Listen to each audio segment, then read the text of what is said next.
Nesse vídeo vamos comentar sobre a participação brasileira na Primeira Guerra Mundial.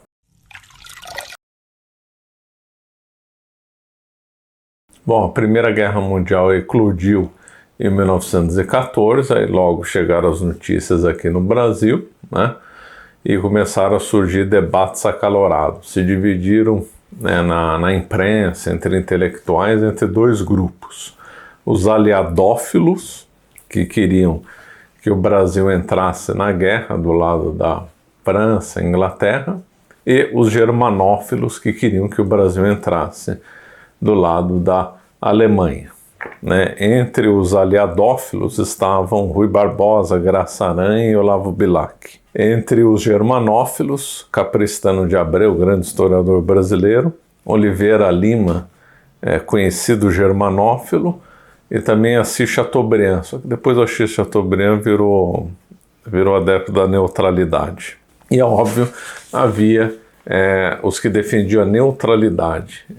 Quem defendia muito a neutralidade dentro da população eram anarquistas, comunistas e socialistas, porque viam naquela guerra como uma guerra burguesa, né? Tinha que ser, né? Na Europa também, né? Anarquistas também não queriam o envolvimento de seus países na guerra. Então, se dividiu entre intelectuais, na imprensa, entre esses dois grupos, fora os neutros, né? O Brasil inicialmente adotou uma posição de neutralidade.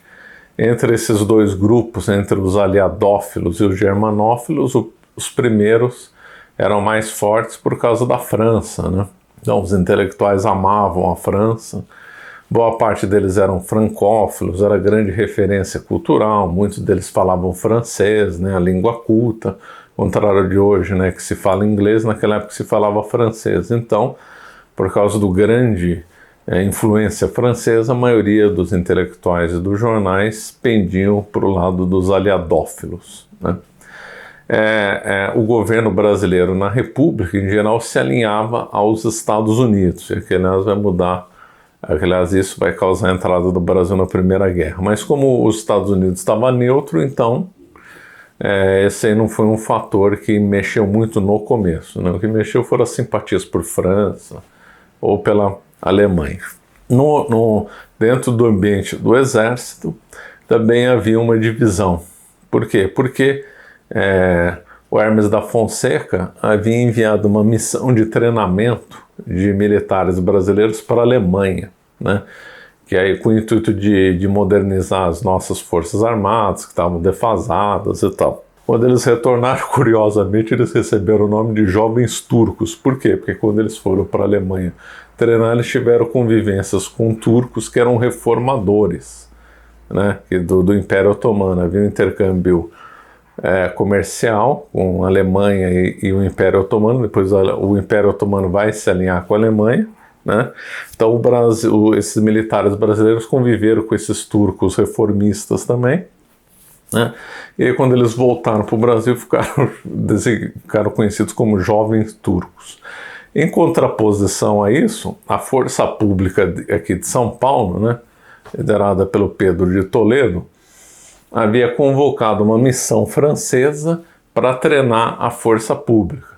Isso aí pode parecer muito estranho, né? Como que um estado, São Paulo, se fosse Rio de Janeiro, Minas Gerais, pudesse convocar uma missão de militares só dentro desse estado, para treinar ou fazer algum tipo de intercâmbio. Pois até o advento do Getúlio Vargas, né, que acabou com esse Brasil, os estados tinham muita autonomia, e aí era uma dessas provas, né? Tinham tanta autonomia que podiam convocar assim, uma força estrangeira para ajudar o treinamento da força pública. Então, houve essa contraposição. Então, o exército tinha um lado que tendia para os alemães e um outro lado que tendia para os franceses.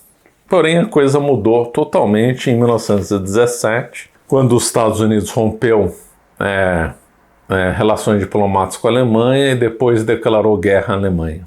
Como o Brasil era alinhado aos Estados Unidos, aí a força, aí um movimento de ingresso no Brasil na Primeira Guerra do lado dos Estados Unidos e da França ficou muito forte.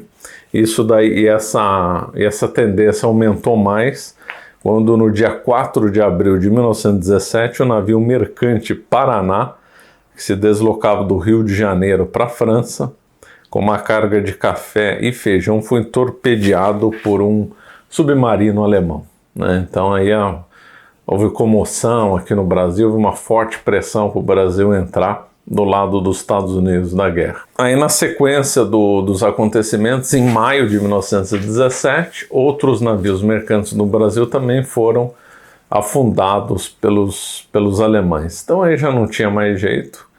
O Brasil confiscou navios que estavam aqui na costa brasileira, depois rompeu relações diplomáticas com a Alemanha e depois declarou guerra à Alemanha. Nesse meio termo, a diplomacia francesa foi muito ativa no Brasil, pressionando para o Brasil entrar na guerra e tal. E aí o Brasil, então, entrou na guerra, e a missão do Brasil, tímida, óbvio, o Brasil não era uma grande potência, né? O Brasil enviou 7 navios de combate, né? E aí, quando eles estavam em destino à Europa, infelizmente na costa africana, 156 tripulantes morreram devido à gripe espanhola. A gripe espanhola dizimou milhões de pessoas no mundo inteiro. E, apesar do nome, a gripe não nasceu na Espanha, nasceu no Oriente, na China, mas na Espanha que foi divulgado. Então esse falou de gripe espanhola, né? Então o vírus veio da China, não da Espanha. No fim, a parte dessas embarcações foi deslocada para outras funções, outras ficaram juntas com embarcações inglesas. Outra contribuição brasileira importante foi equipe de saúde, com médicos e enfermeiros, tanto para ficar no Mediterrâneo como em volta de Paris. Olha que interessante, né? Foi uma atuação de médicos em volta de Paris, e foi um sucesso, né? Foram muito competentes a ponto deles ficarem até mesmo depois da guerra. Eles auxiliavam não só no tratamento dos soldados, como na população em geral. E outro lado de atuação do Brasil, que o Brasil enviou 13 aviadores para a Inglaterra, né? Então o Brasil participou da campanha aérea também, né? Com esses 13 aviadores. E o principal, né?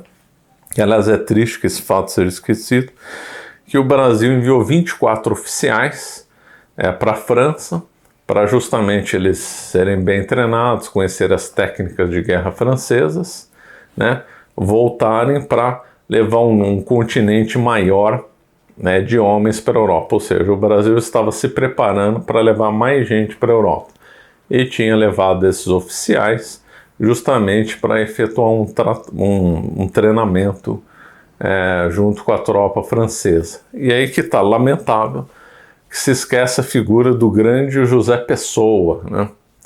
Então o José Pessoa, ele foi um oficial que foi justamente nessa frente francesa e lutou lá bravamente do lado dos franceses, a ponto de ter sido condecorado por franceses e por belgas. Eu estou junto com franceses e belgas, né?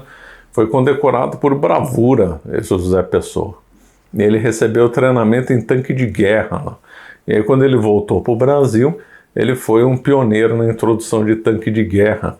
Aqui no Brasil teve influência na AMAN, etc. Foi um teórico de técnicas de combate, uma grande figura. Depois ele entrou no ostracismo no tempo do Getúlio Vargas, já que seria indisposto com as políticas do Getúlio Vargas.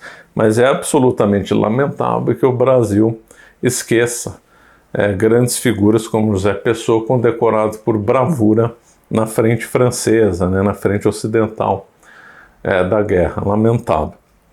A guerra terminou em 1918 e lógico que aquele esforço que o Brasil ia fazer de levar mais gente para a guerra não se concretizou, obviamente, né?